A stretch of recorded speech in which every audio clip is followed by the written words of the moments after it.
જય શ્રી કૃષ્ણ, જય દ્વારકાધીશ મિત્રો. આજે આપણે અધ્યાય 14નો 12મો શ્લોક સમજીશું.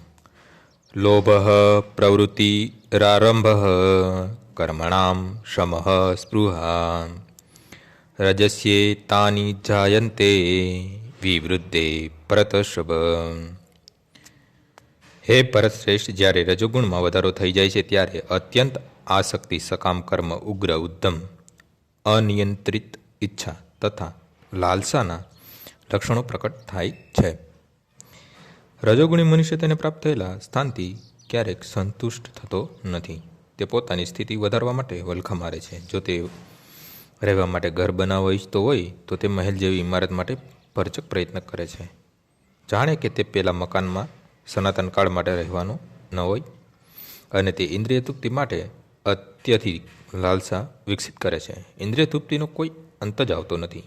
તે સદા કુટુંબ પરિવાર સાથે પોતાના ઘરમાં રહેવા ઈચ્છે છે અને ઇન્દ્રિય તૃપ્તિની પ્રક્રિયા ચાલુ રાખવા માંગે છે.